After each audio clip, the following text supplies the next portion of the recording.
Hey class, my name is Mackenzie Baldwini, and I've learned a lot throughout this course so far.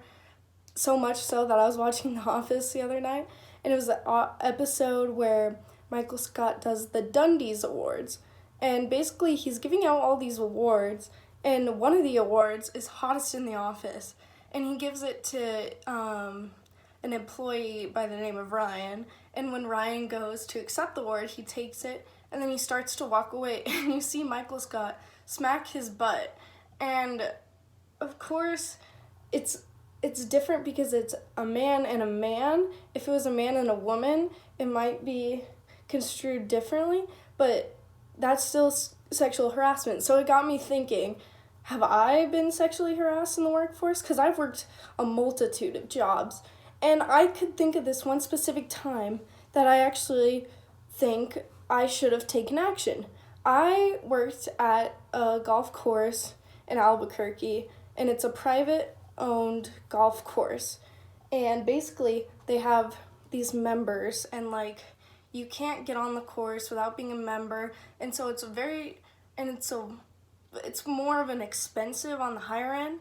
And it got me thinking when I was a caddy there that the men were a little overly nice to me and some of my other female colleagues, and they said certain things that were derogatory and belittled us pretty much into thinking oh, we don't know anything about golf, or basically one time a man basically told me to spit shine his club, and I just felt so disgusted, and I was just so sick. And I told my boss about this, and she said if it were to ever happen again, he would lose his membership rights. So I'll get into what I should have done in that instance and what I now know what to do now. So the first the issue is a customer slash client sexually harasses a worker, which isn't the normal, because we talk a lot about the boss and then employee relationship, but we don't talk about a customer client with an employee relationship. So the step one, find out about the company's sexual harassment policies. This includes your rights and protections. In the chance the company doesn't have one, you can look into the Equal Employment Opportunity Commission, and you are protected under Title VII of the Civil Rights Act of 1964. So then you start to keep a written track. This is really important. A written track record of the incidents. Write down the incident, the dates and the times, and be sure to write how the incident affected your ability to do your job. That's super important.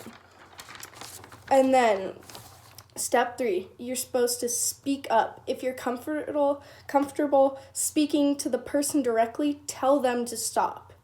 If you are not, then go talk to someone who potentially has the power to make it stop, i.e. your boss or someone in higher management. Step 4, tell someone in HR or higher management, and then show them your log that you have just created to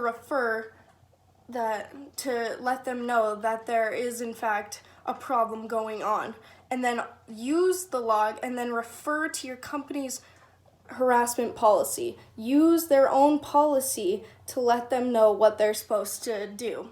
And then you're supposed to follow up the incident report in some manner, such as email, a letter, or in person.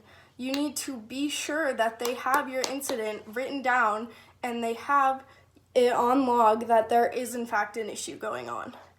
And if it comes to it, I'm not saying it will, but you should file a complaint with the Equal Employment Opportunity Commission.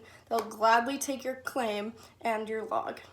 And if it comes to it, talk to a lawyer. Figure out your options. See how you can proceed if the company decides to do nothing. So, I now know I should have made a log and shown it to my boss, Shelly, at the time. Of course, this wasn't an ongoing thing. I only worked there for about 2 summers.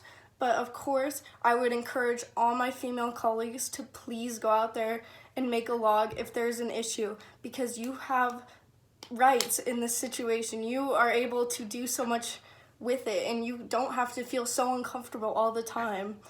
especially being a woman in a golf course, because men are just kind of misogynistic when it comes to golf. There's a stigma behind women in golf because the sport does stand for gentlemen only, ladies forbidden. So there is a stigma around it, and basically there's a lot of scenarios in which there's an issue with a client sexually harassing an employee. There's just so many different situations out there that I would encourage all the young men, young women, older men to please keep a log. If this is a continuing thing, even if it's not a continuing thing, just keep a log to let them know there is an issue being passed around in this workforce.